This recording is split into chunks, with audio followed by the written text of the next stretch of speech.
This is Cole Porter tune of the week 33, and this is Why Can't You Behave. This is another tune of Cole Porter's that I think is more common in the musical world actually than the jazz world, but Ella Fitzgerald has recorded it, and I think Frank Sinatra, so you can check those versions out. I think when I started this kind of Cole Porter video series that I'm just gonna play the tunes, we're gonna play them together, learn the tunes, but every now and then there's some things that could come up. Sometimes, stuff that I talk about in my videos. Here is an example of where you can apply things that I've talked about in my videos. It's a perfect tune to apply two things. The ear training method that I have developed, maybe somebody showed it to me, I can't remember, and I've talked about it before. And also what I call poor man's chord melody in the style of Lenny Bro. So we're gonna play the tune together, and then I'm gonna talk about those two things. So this is a tune where it's the same, it's like 16 bars, the same chord progression. The melody changes, but it's the same chord progression. So I suggest that we play the melody and then we trade eights. So we're just gonna trade eights for a while. Okay, so we'll play the melody and then I take 8 bars, you take 8 bars, and so on and so forth. Here we go. And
trade eights.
Now we switch, so you start, you play for 8 bars.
So because it's the same chord progression over and over, I thought it was a good idea to just trade.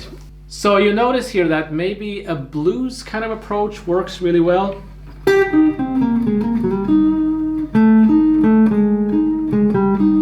I have talked about this in a video where I go over the tune G Baby Ain't I Good to You, and there I also talk about this chord melody, poor man's chord melody technique that I learned in Canada, because this all comes from like Lenny Bro, and the Lenny Bro, the force of Lenny Bro is strong in Toronto, and so the idea is to play guide tones ideally with these two inner fingers on the second strings from the bottom. So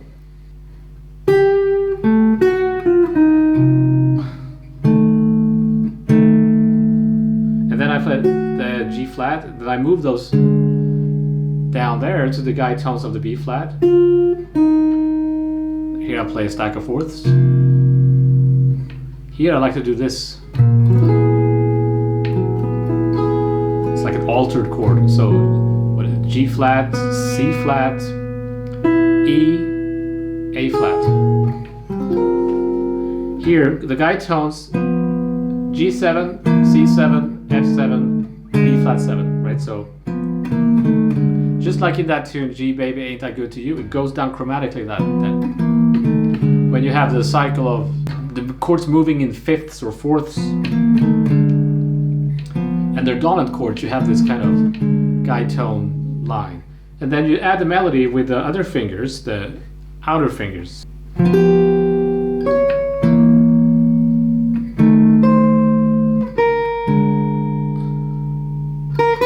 Here I play drop 2 voicing. Here I like to do this chord. C, A flat, B flat, E flat. Here, same thing. G7, C7. So I'm just playing on the A string and the D string. F, B, E, B flat. And then I play the melody.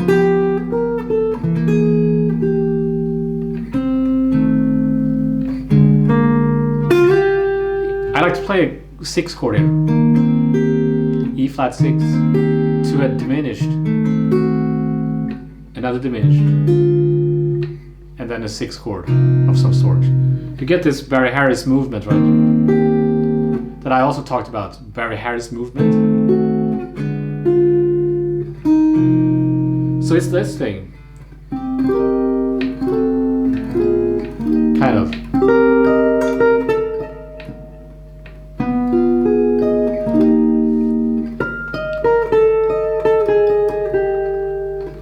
That's why it sounds good.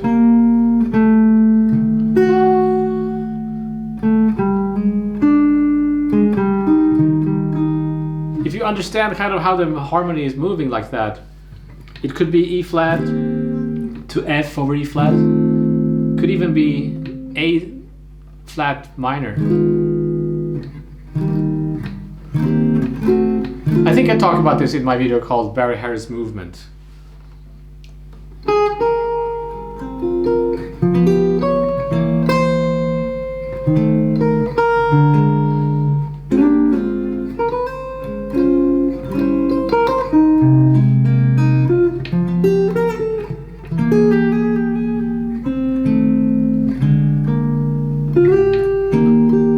That's why it's called poor man's chord melody, because I'm just playing guide tones with these 2 fingers and I'm trying to play the melody with these 2, even though I'm not always doing that, but that's kind of the default. I'm trying to do that. So this tune is actually kind of tricky from an ear training perspective. The intervals are kind of funny, but it doesn't sound weird, so we'll talk about why that is.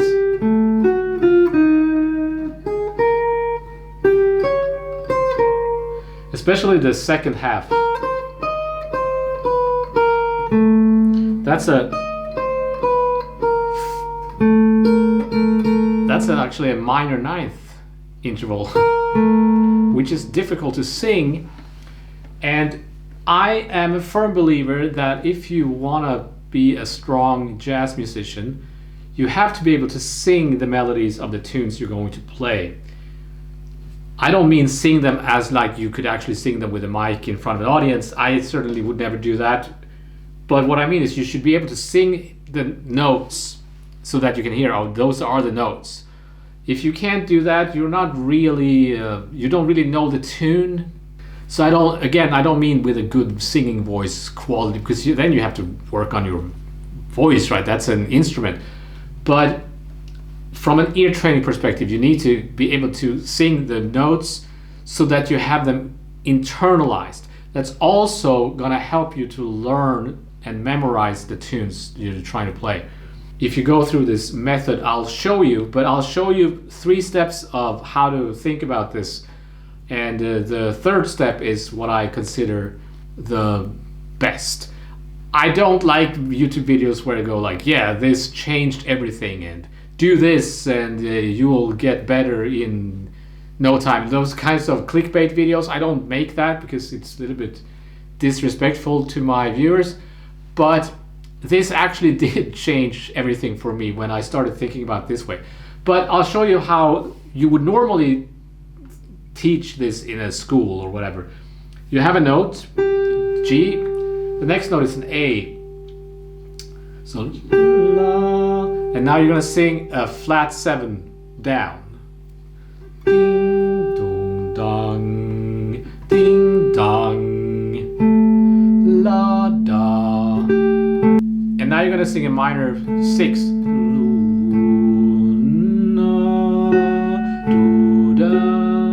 Now you're gonna sing a minor 2nd down and a major 2nd down. Now go up a 4th, go up a 2nd, go down a minor 3rd, a tritone,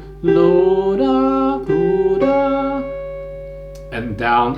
So you're thinking about each note, the distance between the one note to the next, as what is the interval, and then you learn how to sing those intervals and hear them, right? And so I'm not saying that you shouldn't do this. This is a good way to practice.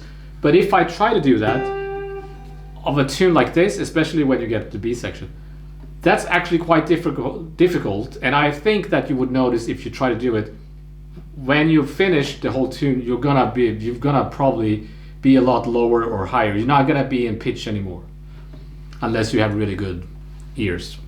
The next thing is what jazz musicians often think about, and the theory book tell you to think about, which is how the note relates to the chord you're on. So, do-dum, that's a 3rd. Now we have F, that's also a 3rd. Do-dum, and then the flat 9. Do-ga-dum. And then the 5th root, then the flat 7 down, 5 root, flat 9, right? Again, you should think about this. This is important to be able to think like this. But what I'm going to show you now is the absolute best way, in my opinion, if you want to internalize the melody so that you have the melody in your head and that you can sing it and sing it internally, kind of. And that is to think about everything in relation to the root. If you have a drone, so now I'm thinking 3, right? 3, 2, 1, 3.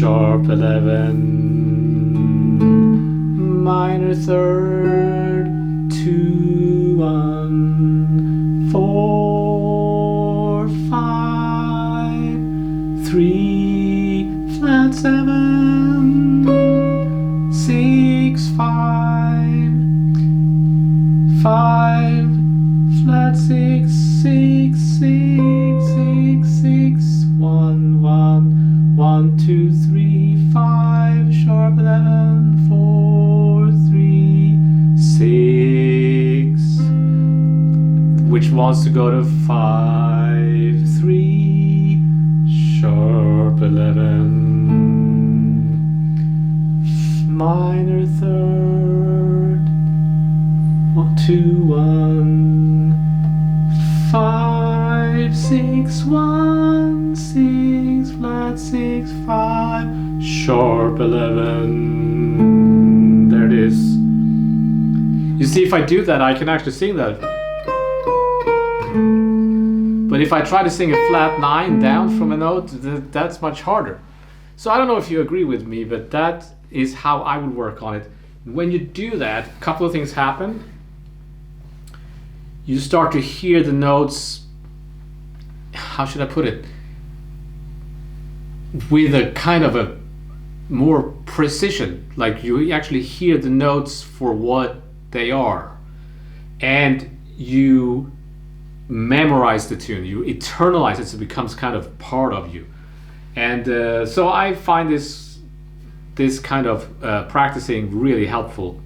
And I've noticed sometimes with students, you know, they want to learn about the Mixolydian flat 2, flat 6, and they'll talk about, yeah, so what are some good triad pairings and what are some good Michael Recker licks that I can play over this. But then I go, can you sing the tune and just play the chords from memory of the tune that you're working on? It's like, no, but I want to learn the fancy licks and everything. What I'm trying to say is it's a little bit backwards, and unfortunately the jazz school teaches us like that sometimes. They focus on the technique and not enough on the fact that you really need to learn a tune.